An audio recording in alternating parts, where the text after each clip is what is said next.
Chapter 1. A Stranger in Wood End. On Saturday the 31st of October 1964 a man arrived in the village. It was late in the evening. He was looking for somewhere to stay the night. He knocked at a door and a woman opened it. "Good evening, madam," the man said. "I'm sorry it's so late, but can you help me please? Is there a hotel in this village? I want to stay here tonight." The woman laughed. "A hotel? Here in Woodend? No, sir, I'm afraid there isn't." "What a pity," said the man. "I'm a stranger here and I want to see your village tomorrow." The stranger was very polite. He was tall and had dark hair, and he had strange green eyes. "Perhaps Mrs. Harrison can help you," the woman said. "She has a room. Perhaps you can stay with her." "Wait a minute. I'll get my coat, and I'll take you there." The woman took the stranger to Mrs. Harrison's house.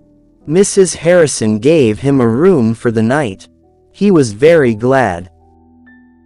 It was the last night of October and it was cold. The next day was Sunday. The man looked round the village. He was very interested in the history of the village. He met some of the villages and asked their names, but he did not visit the church. That was unusual. The church in Woodend was the most beautiful building in the village, but the stranger was not interested in it. He did not go to church that night with the villagers. It was the first Sunday evening of November. When the villagers came out of the church, the man had gone. They had all liked him. The ladies had thought he was very good looking. A few weeks later, he came back. It was the first Sunday in December. The villagers were coming out of church. It was cold and dark. "Hello," he said, "I'm back again. It's nice to see you all once more." His next words surprised everyone. "Perhaps you can help me," he said. "I'm looking for a house.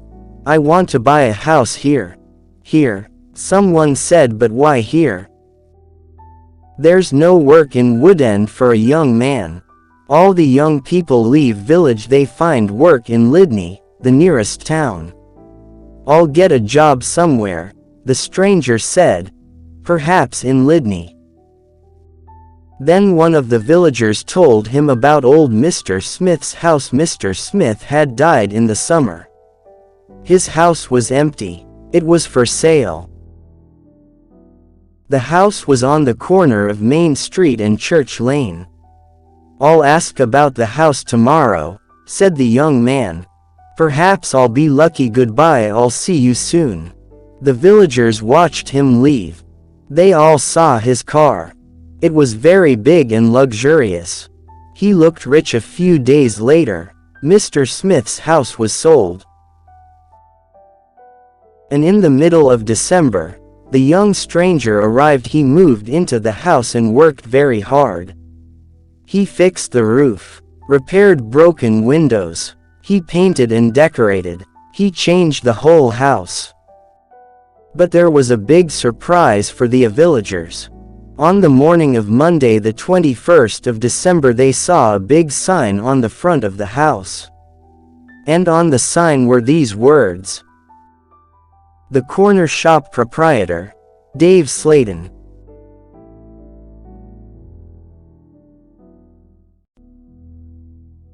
The villagers could not believe it. A shop in Woodend. Everybody talked about it. There was once a shop in Woodend but had closed 20 years ago. Some people wanted the shop, but others did not. The villagers met in the evening in the village hall. Everybody was there. Everybody was interested in the new shop. "The corner shop is a good idea," someone said. "We need a village shop. We won't need to go to Lydney." Then Mrs. Harrison spoke. She liked the stranger, Dave Slayton. "I agree," She said a village shop is a good idea. It's too quiet here.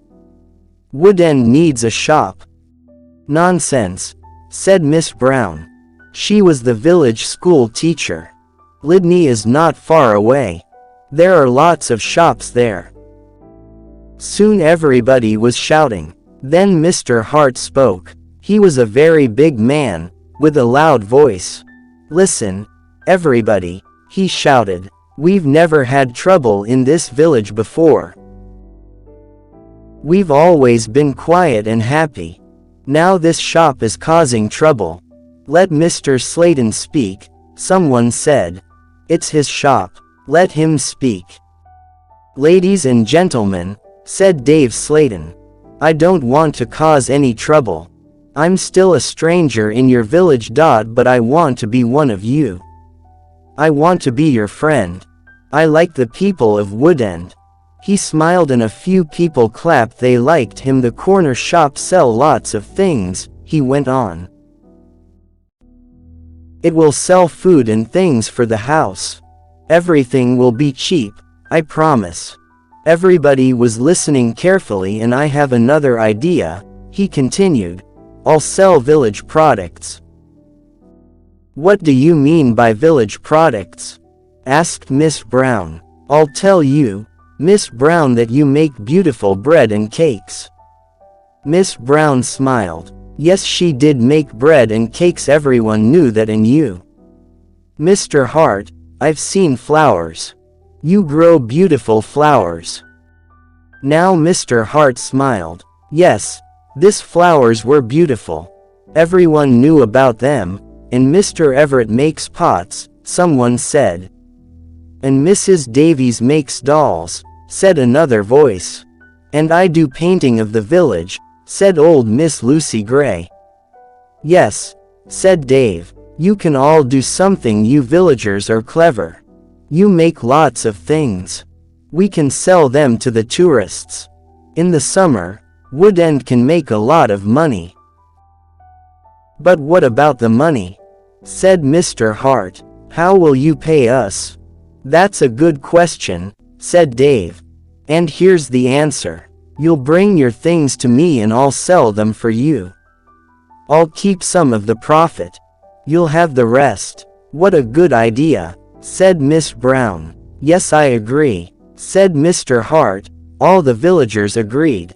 Everyone in the village was happy with Dave Sladen's plan. The corner shop opened on Monday, the 4th of January 1965. Soon the shop was busy and Dave needed an assistant. The new assistant in the corner shop was Anna. She started work in late January.